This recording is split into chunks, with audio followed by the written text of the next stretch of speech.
Okay, I do not think that any of that has anything to do with the rapture. When we're gone, we're gone. We're eternally saved. I think the parallel kind of stops there, in other words, and that this is going back to the earthly life of Lot, and you're going to be destroyed if you turn back, so don't do it. All right? Go ahead, verse 18. But Lot said to them, "No, my lords, please. Your servant has found favor in your eyes, and you have shown great kindness to me in sparing my life. But I can't flee to the mountains. This disaster will overtake me, and I'll die." Okay, maybe he's old, maybe he's tired from the long night of putting up with everything that's going on. Whatever reason, he doesn't think he can make it as far as the mountains. He's told to get to the mountains, but he just doesn't think he can.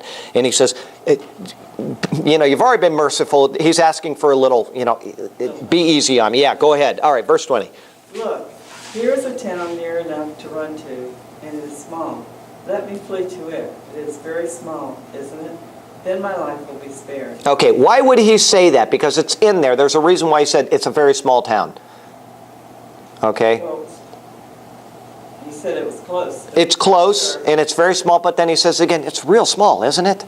I think the reason why he says that is because he's, in other words, it's small enough to not destroy.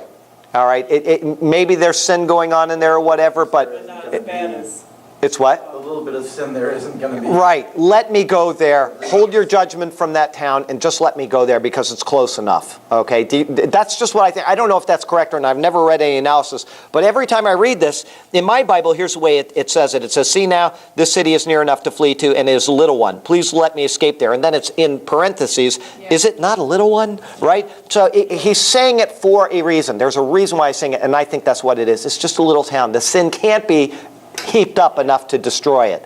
Okay, because we've already seen that sin heaps up in an area. Right. Okay, so go ahead. He said to him, "Very well, I will grant this request too. I will not overthrow the town you speak of, but flee there quickly, because I cannot do anything until you reach it." In parentheses, it says that is why the town is called Zoar. Okay, Zoar means insignificant. It's just, small, insignificant. It's just a little place. But in that verse it says, "I will not overthrow the city which you have spoken of." Okay, so maybe they were going to overthrow it. All it says is Sodom and Gomorrah. But for whatever reason, he says, "Okay, I'm not going to overthrow the city." And that's why I think that he's saying, it's just a small town. But that shows you the mercy of the Lord for the sake of Lot and his family on people that didn't deserve it as well. Zoar was saved. Okay, so go ahead. By the time Lot reached Zoar, the sun had risen over the land. Then the Lord rained down burning sulfur on Sodom and Gomorrah from the Lord out of the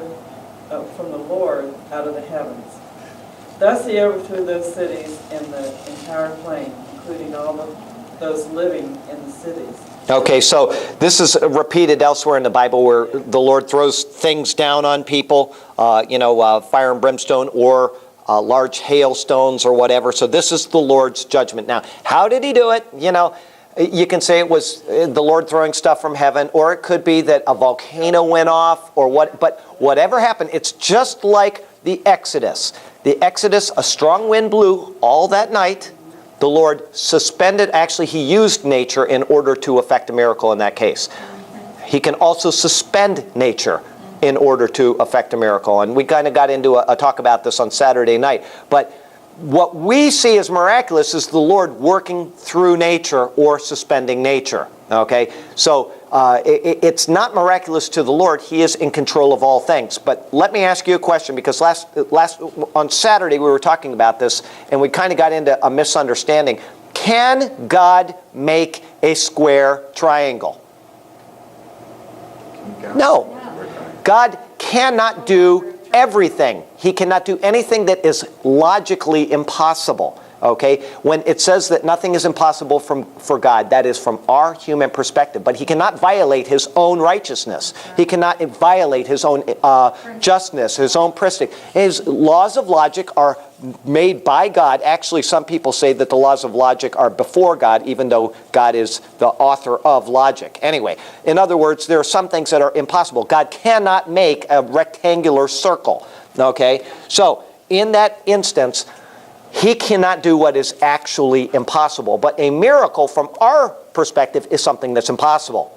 There's 603,550 people standing there with the gorge on either side, the Egyptians behind them, and the sea in front of them. It is impossible from our perspective for them to be saved. But to us, that would be impossible to be saved. But to God, it's just suspending nature. He won't do something to violate his nature. He will do something to suspend what he has created. Or he will use that nature to do it. So in this instance, I believe he used nature in order to come about, to affect his purposes. How he did it, I don't know. You know, maybe he used nature up in the sky, and there was a certain type of storm that actually brings down, like in the time of the Exodus, where fire and ice actually came down from the sky. And that is possible. If you've ever been to like Alaska in the summertime, I was there working one summer, and the Indians will go out and they'll set fires because they're the firemen and they get paid government money for the fires they put out.